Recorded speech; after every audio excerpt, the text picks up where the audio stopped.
Bonsoir, voici l'analyse technique du CAC 40 pour le 23 août. Alors ce soir, Fischer, un membre de la FONC, va s'exprimer et ça sera suivi du secrétaire du Trésor. Donc ça va être très important, ça sera à 20 h. Donc là aussi, tout comme les discours de la FONC, c'est très important. Donc si vous travaillez l'eurodoll, soyez très vigilants sur ces niveaux-là, sur ces heures-ci. Demain matin, deux statistiques importantes. Nous aurons le PIB allemand à 8 h. Il faudra tout de suite sauter l'après-midi à 16 h pour le logement, les ventes de logements neufs aux US.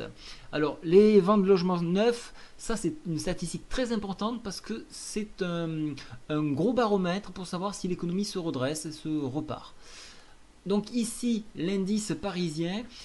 Et nous avons effectué exactement ce que je vous ai proposé hier, c'est-à-dire venir chercher le support 4014 ici, un point judicieux pour repasser à l'achat. C'était un rempart à ne pas dépasser, puisqu'en cas de rupture, on enclenchait un mouvement baissier. Alors, les bulles ont été très forts sur ce point-là, puisqu'ils ont réintégré la MM20, et donc préservant une deuxième fois une baisse comme beaucoup l'auraient souhaité. Donc qu'est-ce qui va se passer demain matin? C'est très simple. Donc en cassure en cassure des 4061, on ira chercher les 4071 qui est un retracement Fibo. En dépassement, il n'y a plus aucun barrage pour retourner sur 4130 points, 135 points. Si ce point short là n'est pas défendu, donc faut s'attendre à ce niveau-là, puis après donc l'oblique 4154 et la médiane de Fourchen-Andrews sur 4180 points.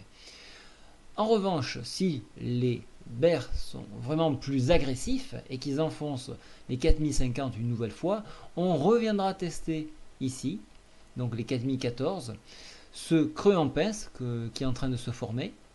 Et là, un enfoncement, encore une fois, on ira chercher le prochain point à 3964 qui correspond au bas de la Bollinger. Au niveau des indicateurs, on voit que le stochastique, qui a vraiment refroidi, est prêt à rebondir. En revanche, la MACD donne toujours un signal baissier.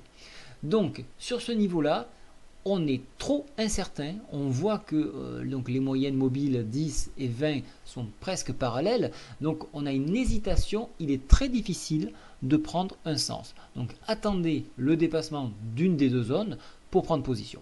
Voilà, je vous souhaite à tous une très bonne soirée et bravo à tous pour ceux qui ont suivi ces trades-là. Bonne soirée, au revoir.